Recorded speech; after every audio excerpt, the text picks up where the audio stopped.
Hello, and welcome back to History 101, World Civilization to 1100. This is Professor Gaughan at Colorado State University in Pueblo. And we are in Unit 3, Government and the Articulation of Political Power. Today we're talking about the spread of Islam. In order to talk about the spread of Islam, we need to talk a little bit about the environment around the Arabian Peninsula where Islam is born. So here's the Arabian Peninsula, Egypt over here, the Sassanid Empire over here, the Byzantine Empire over here. So we'll take a look at those right now. You remember, of course, that Rome sort of was experiencing serious problems in the 3rd century with conflicts and political chaos and military incursions and economic collapse. And I said that Diocletian put these things back together. But in the process, he sort of split the empire in half, though still he had authority across the whole, as did his colleagues in office. And Diocletian's ultimate plan for how to run the empire failed, and partly because of the desires of the Romans who wanted to have absolute power. And one of these was Constantine. Constantine moved the empire from Rome to Constantinople, which you can see on the map here. And Constantine also converted to Christianity, although it was a little bit later in the 4th century when the whole Roman Empire was officially a Christian empire. Even then, there was a lot of resistance to Christianity. But what came out of the move of the empire to the east was the Eastern Roman Empire, still identified themselves as Rome, but we identify themselves as the Byzantine Empire. The capital of the Byzantine Empire is Constantinople, and the religion of the Byzantine Empire is Orthodox Christianity. Just to the east of the Byzantine Empire is the Sasanian Persian Empire. Remember, when we first studied the Persians, we met them in the Achaemenid Empire, and I said we wanted to make sure to remember the Achaemenid Empire because we're going to meet a different Persian empire later, and this is that different Persian empire. This is the Sasanian Empire with its capital at Ctesiphon. You can see it circled on the map there. And the Sasanian Empire also had a state religion. That religion was Zoroastrianism. Remember, we talked about Zarathustra, the founder, and the god Ahura Mazda. If our story is about the spread of Islam, why even bother with the mention of these two empires, the Byzantine Empire in the west and the Sasanian Empire in the east here? Well, I'll tell you why. Because the Byzantine Empire and the Sasanian Empire were struggling for power pretty much all the time. You can see in the middle of our map here we have this area that is contested territory between the Byzantines and the Sasanians. And so there's constant fighting going back and forth. One of the consequences of these fightings is that the tribes, especially in the northern Arabian Peninsula, were brought into these conflicts, and they worked as mercenaries for either the Sasanian Empire or the Byzantine Empire. So that's one of the reasons why what's happening in these empires has an impact on the Arabian Peninsula. The other thing is that both of these empires are interested in trade because that's part of their economic prosperity. And so trade comes in through the Persian Gulf and also through the Red Sea, which is between Arabia and Egypt. So the Persians and the Sasanians each tried to create allies in the south of the Red Sea. It's a little bit cut off on our map here. Oh, but we can see it in the left. Okay, so on this side we have the kingdom of Himyar, and then across the Red Sea we have the kingdom of Aksum, what later became Ethiopia. And there's access to trade in the Indian Ocean through the Red Sea, and the Byzantine Empire really wants it. So they support Aksum. Aksum converts to Christianity, and so as part of their political activity. And so politics and religion are very strongly connected in these political conflicts between these two great empires. And these two empires have an impact on what's happening in the Arabian Peninsula. So we want to kind of be aware of the larger world when we look at the rise of Arabian power, which comes right along with the rise of Islam. Let's turn now very briefly to the rise of Islam. I want to talk just a little bit about religions in Arabia before Islam came into being. Because you've got the Orthodox Christians, and you've got other kinds of Christians, both in Arabia and, of course, outside it in the Byzantine Empire. You also have a few Zoroastrians wandering around the Arabian Peninsula. But the primary religious belief in Arabia was animistic. Animistic comes from the Latin animus, which means spirit or soul. So animistic religion is the belief that other objects, including inanimate objects, can have religious power. One of these objects that has great religious significance is the Kaaba in Mecca. The Kaaba is a sacred stone to the animistic cult. So sacred, in fact, that it creates a peace zone in the city of Mecca. Arabia, for the most part, is made up of different independent tribes. A lot of these folks are merchants who travel from city to city. And there's a lot of vengeance involved in this kind of political organization as a tool for the functioning of communities.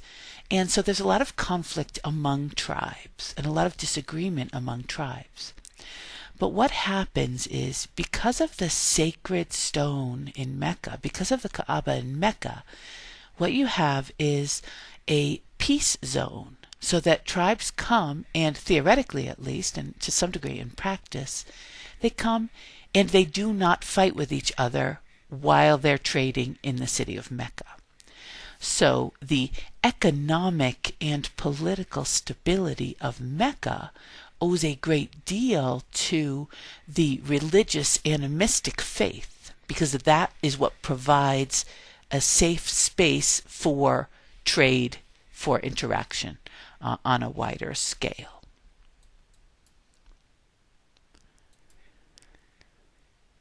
So Muhammad himself is born in Mecca, and he grows to adulthood as part of one of the most important tribes in Mecca. Though he himself is an orphan, he has a powerful uncle in one of the most powerful tribes in Mecca.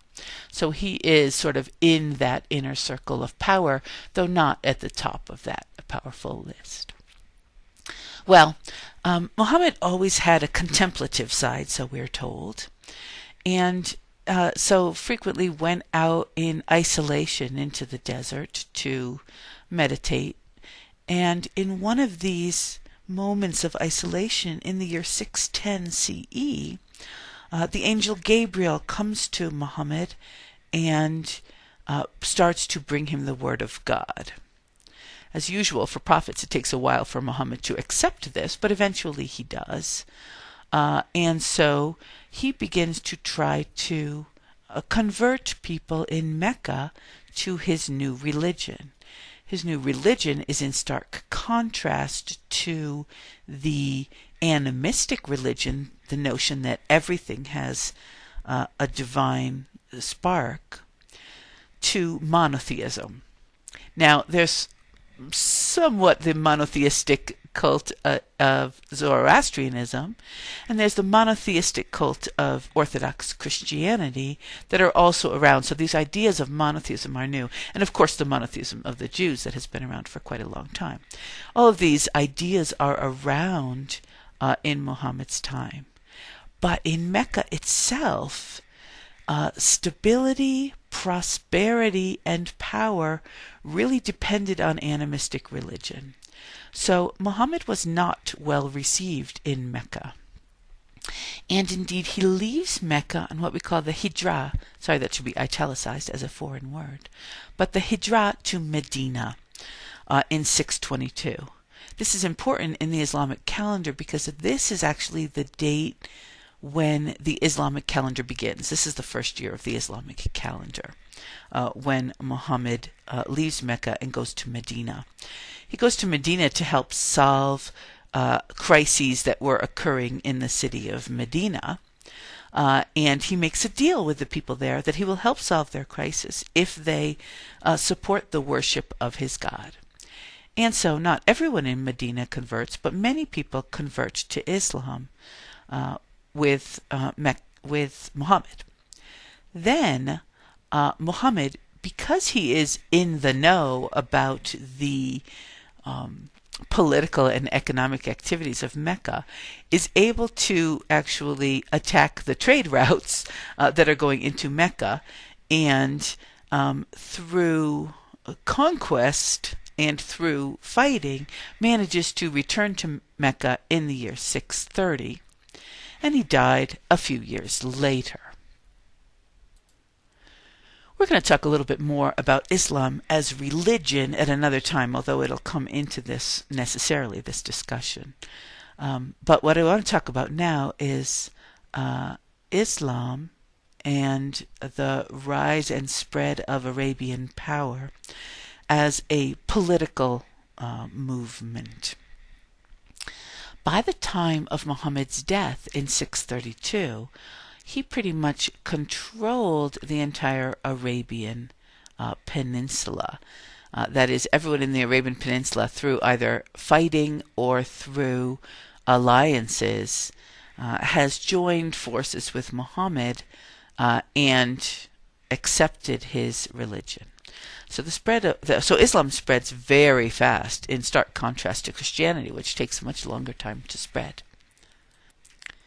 Let's look at a map of the general spread of Islam, and then we'll look at some of the periods of Arabic Islamic conquests. So, as I said, in Muhammad's lifetime, all of Arabia comes under his control. Within about 100 years, all of this other territory, from Spain and what is now Spain and Portugal in the west, all the way up to the Indus Valley in the east, we have Arabic control, Arabic Islamic control. Eventually that control remains Islamic, but also changes to other ethnicities. So Turks in particular, and Persians, and Egyptians and other folks in North Africa also convert to Islam and also then begin to rule. But early on, the rule belongs not just to Islam, the people who practice the faith, but also specifically to Arabic Muslims. So let's take a look at these political periods. We talk about Islam in the Middle Ages as the Caliphates, the three main eras of the Caliphates. Caliph means successor in Arabic, and since Muhammad has no son to succeed him, succession has to be sorted out some other way. So the first period is the period of the so-called four rightly guided caliphs, which lasts from 632 to 661. The second period is the period of the Umayyad Dynasty. That's when most of the spread of Islam occurs, from 661 to 750, outside of the Arabian Peninsula. And the Umayyad Dynasty is actually the dynasty that the article that we're reading for class is about. We'll come back to that at the end of the talk. And then after the Umayyad Dynasty, we have the rise of the Abbasid Dynasty from 750 to 1258, sometimes referred to as the Golden Age of Islam, which also we'll talk about on another day. So let's go to that period of the four rightly guided caliphs. There are four of them: Abu Bakr, Umar, Uthman ibn Affan, who's actually the leader of the Umayyad clan, so an ancestor of those who found the Umayyad dynasty. And then Ali ibn Ali Talib. And they're all kind of important for us, but if you forget everyone else, you want to remember Ali. And we'll talk about why momentarily.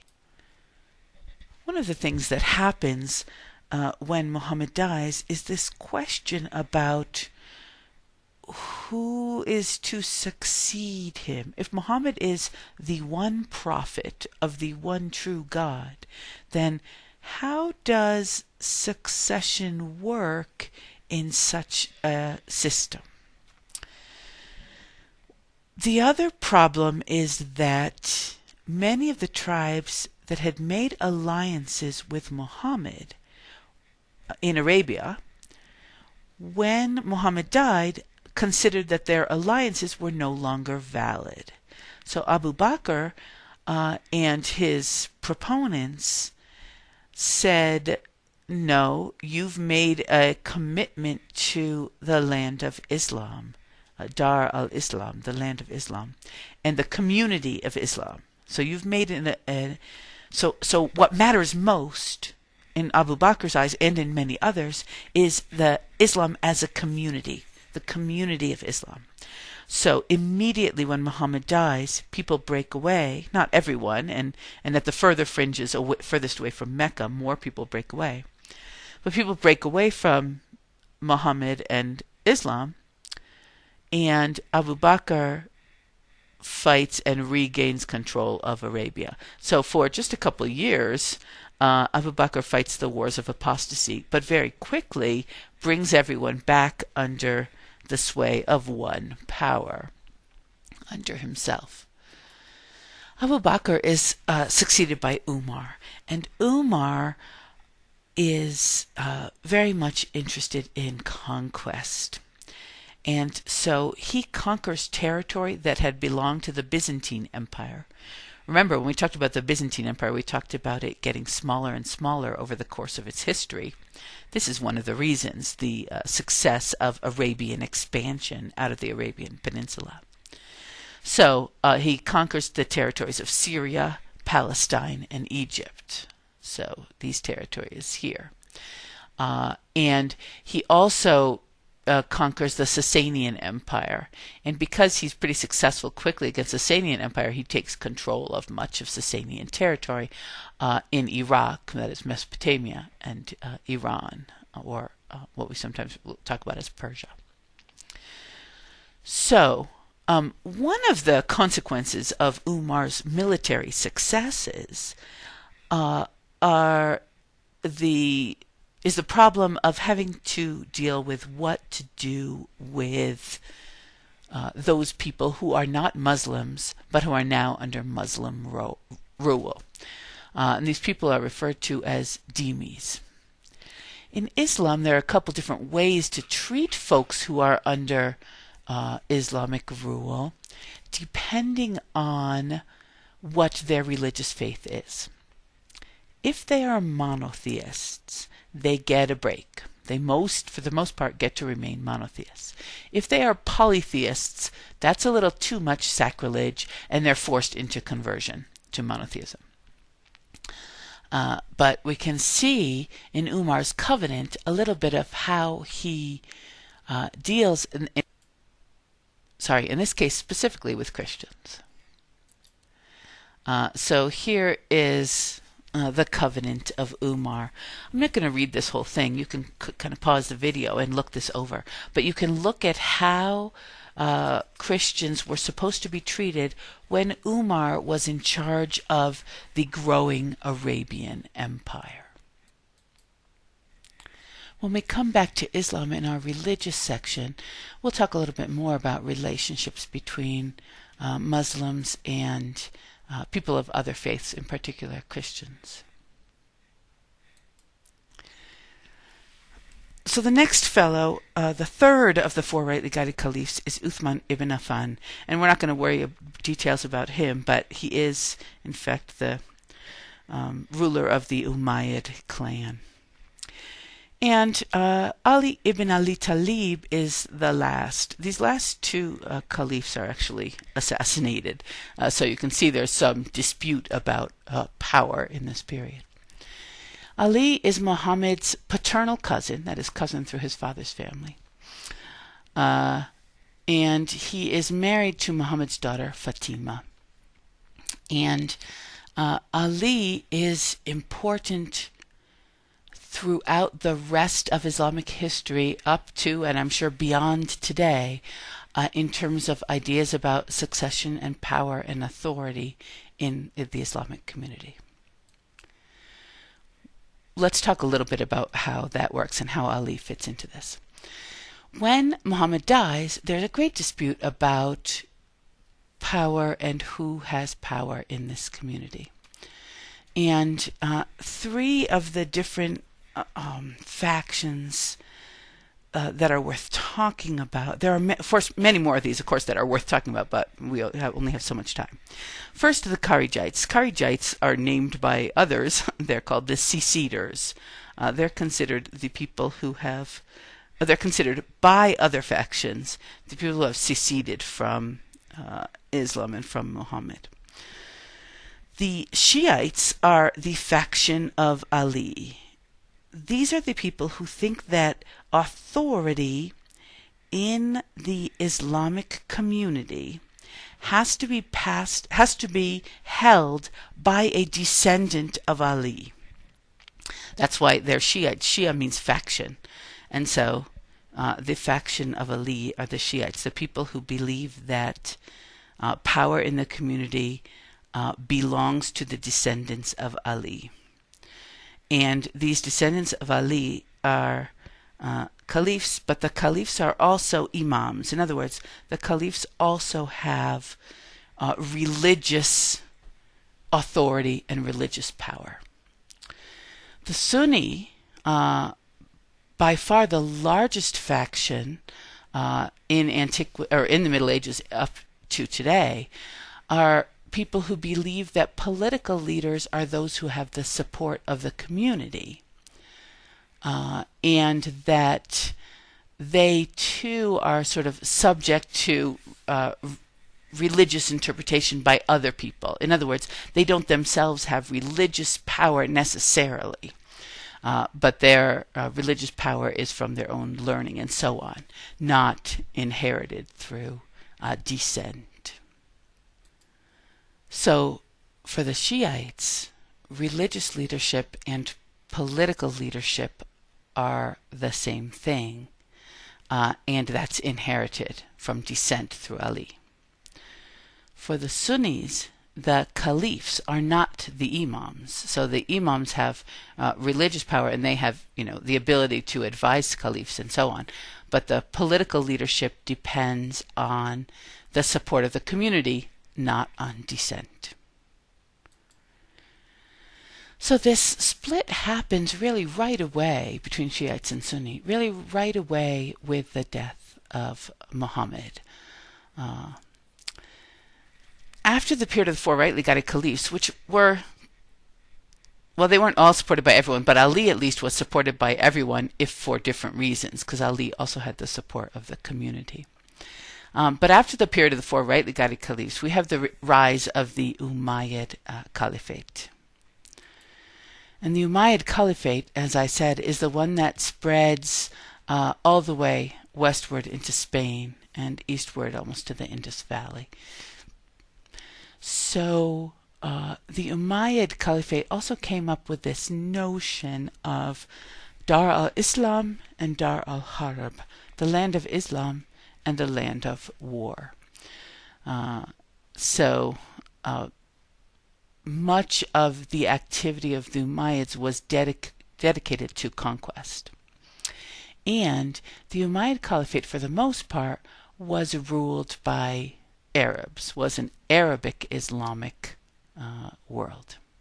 So we're going to take a little bit more in our reading at the power in the Umayyad Caliphate. So we're going to read Stuart D. Sears' book on the legitimation of Al-Hakam bin al-Ash. And so this article, is linked from Blackboard. When you read this article, don't panic about all the names. You should remember Al-Hakam's name, but you don't have to remember everybody else's name. But take those notions that we've been working with. How is it that power gets legitimized in the early Umayyad Dynasty? That's our question. We'll talk about that in class. I look forward to that discussion.